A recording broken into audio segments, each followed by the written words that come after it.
It's the end of the year. We look around and we see visions, goals, reflections, plans for better new year. But research shows that almost 70% of women feel chronically mentally overloaded, even when on the outside everything looks fine. So what to do about it?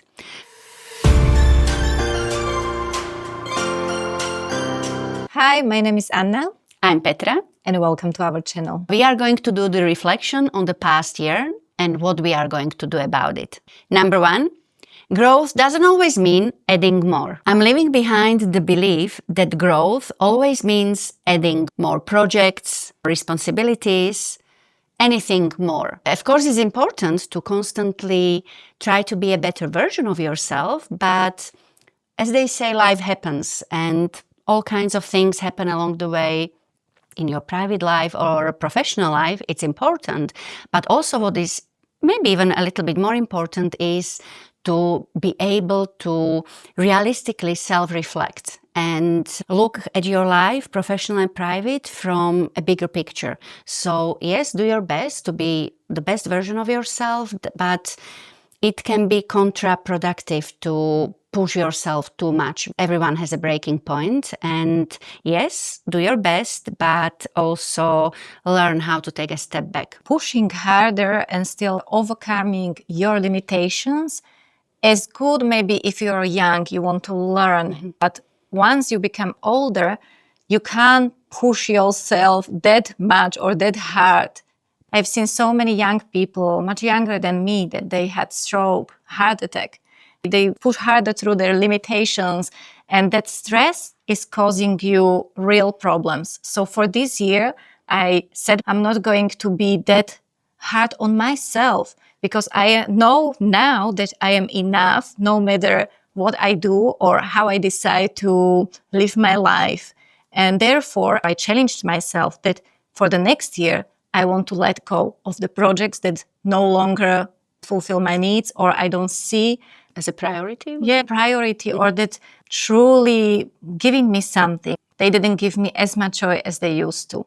So for the next year, I'm letting go of many projects, many activities I've been doing for many years, just because they no longer serve me. Number two, letting go of other people's emotions. Anna, when did you realize that you were carrying other people's emotions? I would say almost daily, because you're surrounded by so many people in your life, including your family, closest friends. These people, they all have their emotions, and many times they would like to somehow pass on their emotions to you. And if you are such a person that is caring for their emotions, absorbed by their emotions, but you have to realize their emotions are theirs. You cannot solve their problems. You only can solve your problems. So for this year, I'm challenging myself to try to not solve other people's problems and their life, because it's theirs.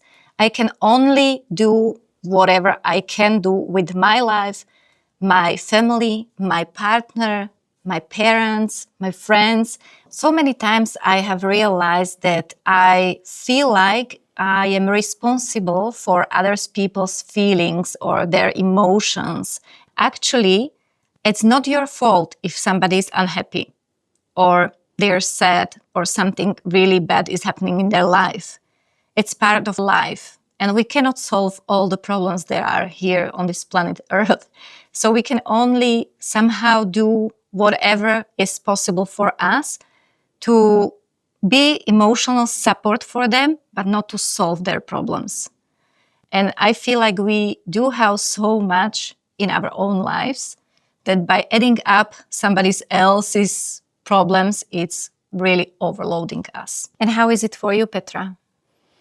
After being more honest with people around me, after expressing how I feel when people try to put too much of their problems or their emotional overload on me, I started hearing myself again, and I started to be more honest. And surprisingly, my relationships didn't suffer or most of them. The point number 3 is the need to handle everything alone. We were praised for this most of our lives, most of our adult lives. To be strong, to be independent, to be capable of doing anything, to problem solve, whatever comes along the way. Yes, it is important. But when you constantly and for long periods of time handle everything alone because you are a so-called superwoman, but, there is a big but, that kind of strength often turns into silent exhaustion. This year has been very challenging for me professionally on so many levels. I have started to learn how to ask for help. I got myself a mentor. I'm still learning to delegate things. It's not always easy, but it's possible. You just need to keep on going and learn every time to do it better. For next year, I'm determined to continue in this, to not just have the need to be always the superwoman. I like to be a superwoman, but I also have my limits, as we all do. And admitting to myself that I don't always have to be strong, that it's okay to be exhausted after so much going on. It doesn't make me weak, it makes me human. Point number 4 is letting go of I should be doing more. Which I should drain you the most this year? I should be doing more, giving more, achieving more, earning more, taking care of my family more. Knowing there is more. So much more. There is no finish line to this more. I just have to admit to myself, this is enough. So when I finally let myself not do more, but actually less, I felt relief. I felt calmer. I even felt stronger in a way. And I definitely think this is the right direction. And I agree.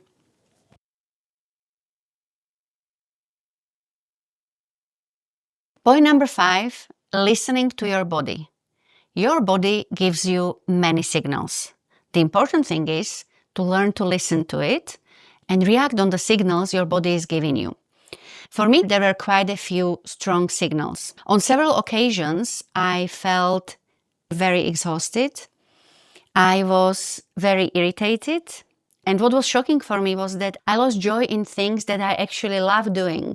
That's when I knew something is not right and I do need to do something about it. Basically, balance my life and balance my activities so I managed to recharge my batteries. For everyone, recharging batteries can mean something different, but it's super important to recharge your batteries and do something that brings some joy to your life or recharges your batteries. It can be whatever is best for you. And what you realize, but it also comes with practice and being more conscious and self-aware, sometimes you need to go even deeper into a bit more of a calm place. For someone, it can be a meditation. It can be a really good deep down yoga session. For someone, it can be anything that calms your nervous system, that calms you and that gives you space for healing and recharging, not just your batteries, but recharging your soul. If you ignore the signals, your body next time pushes harder. It gives you,